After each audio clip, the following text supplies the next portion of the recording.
রাতে ঘরে ঢুকে পড়ল বিষধর সাপ, আতঙ্কে গোটা পরিবার। খবর পেয়ে সাপটিকে উদ্ধার করল সর্পপ্রেমীরা। জানা গিয়েছে সোমবার সন্ধ্যা নাগাদ ধূপগুড়ির উত্তর কাঠুলিয়া এলাকায় বিপুল রায় নামে এক ব্যক্তির বাড়িতে ঘরের ভেতরে একটি সাপ ঢুকে পড়ে। প্রথমে দীর্ঘক্ষণ তারা নিজেরাই সেই সাপটিকে বাইরে বের করার চেষ্টা চালায়, কিন্তু তা সম্ভব হয়নি। উল্টে বেড়া বেয়ে ঘরের চালে গিয়ে আশ্রয় নেয় সাপটি। প্রথমে আমাদের ঘরের যে রাস্তাটা আছে, বাড়ির যে ঢুকোর রাস্তাটা ওইখানে ছিল। তারপরে দেখার পরে একদম সাপটা একদম রান্নাঘরের ভিতরে ঢুকে গেছিল। তারপর দেখার পর অনেক চেষ্টা করছিলাম, বের করা পারি নাই। পরে উপায় না পেয়ে রাতে ময়নাগুড়ির পিপিএস এর সদস্যদের খবর দেওয়া হয়। খবর পেয়ে পিপিএস এর 2 সদস্য উত্তর কাঠুলিয়া বিপুল রায়ের বাড়িতে পৌঁছে প্রায় 30 মিনিটের চেষ্টায় সাপটিকে উদ্ধার করে।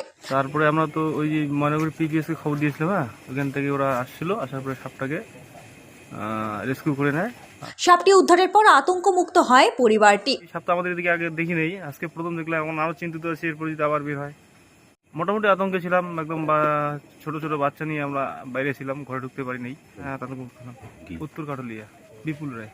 পিপিএস এর সম্পাদক নন্দু রায় জানান, উদ্ধার হওয়া সাপটি এশিয়া মহাদেশের যত বিষধর সাপ রয়েছে এটি তার মধ্যে অন্যতম সাপ কালাজ সাপ। এটিকে সাইলেন্ট কিলারও বলা হয়। এই সাপ রাতেই বেশি চলাফেরা করে। এর আগে ওই সব এলাকায় এই ধরনের সাপ উদ্ধার হয়নি। তিনি আরও জানান, সাপটিকে উদ্ধার করে নিরাপদ জায়গায় ছেড়ে দেওয়া হয়েছে। এদিনের সাপ উদ্ধারের বিষয়ে তিনি আরও কি জানিয়েছেন তা শুনব। ধূপগুড়িতে উত্তর কাঠুলিয়া বিপুল রায়ের বাড়িতে একটি সাপ ঢুকে যায় রান্নাঘরে। অনুমানিক রাত 11টা হবে। তো সেখান থেকে আমাদের কাছে খবর আসে। তো প্রথমে আমি বলি, সাপটির যদি ছবি সম্ভব হয় তুলে আমাকে একটু পাঠান। তো সাপটিকে ছবি তুলে আমাকে পাঠায়। তারপরে দেখি এটা কালার সাপ, বিষধর। তো তাদেরকে বলা হয় যে একটু সতর্ক থাকার জন্য। তারপর সেখানে 2 জন আমাদের পিপিএস এর মেম্বার পৌঁছায় এবং প্রায় আধা ঘন্টার চেষ্টায় সেই সাপটিকে উদ্ধার করা হয়। প্রথমে রান্নাঘরে ঢুকে যায় এবং রান্নাঘর থেকে ধীরে ধীরে ওই বেড়া বেয়ে বেয়ে চালের উপরে এবং রান্নাঘরের উপরে উঠে যায়। তারপর সেখান থেকে সাপটিকে রেস্কিউ করা হয়। হ্যাঁ, একটু সময় লাগে, আধা ঘন্টার মতো সময় লাগে। হ্যাঁ, এটা কালার সাপ। ওই সব এলাকায় এর আগে এই ধরনের সাপ আমরা উদ্ধার করিনি, মানে খবর পাইনি। কারণ এই সাপ সাধারণত হচ্ছে রাতেই চলাফেরা করে। হ্যাঁ, এটা এশিয়া মহাদেশের মধ্যে যত বিষধর সাপ আছে তার মধ্যে অন্যতম হচ্ছে এই কালার সাপ। এটাকে সাইলেন্ট কিলার বলা হয়, কারণ এরা দিনের মেলা খুব কম চলাফেরা করে, এরা রাত্রি মুভমেন্টে বেশি করে। হ্যাঁ, সাপটি সুস্থ ছিল। এটা তারা আমাদের 2 মেম্বার ছিল, 2 জন মেম্বার গিয়ে উদ্ধার করে তার পাশেই একটি নিরাপদ জায়গায় ছেড়ে দিয়েছে।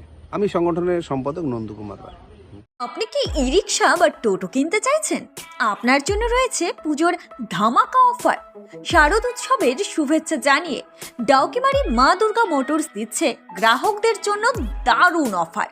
এখন ই রিক্সা বা টোটো কিনলেই মিলবে ডিসকাউন্ট, অথবা পেয়ে যাবেন একটি মোবাইল ফোন। পুজোর অফারে কত টাকা ডিসকাউন্ট রয়েছে ই রিক্সায়, চলুন জেনে নেওয়া যাক।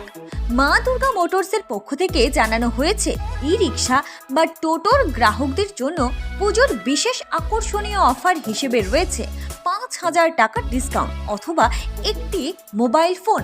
তাহলে আর দেরি কেন?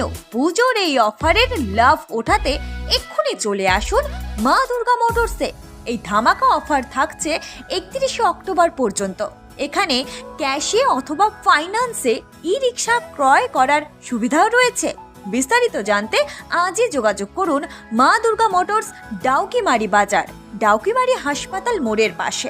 আমাদের মোবাইল নম্বর 9734945704 অথবা 9046725066 অথবা 9609677525।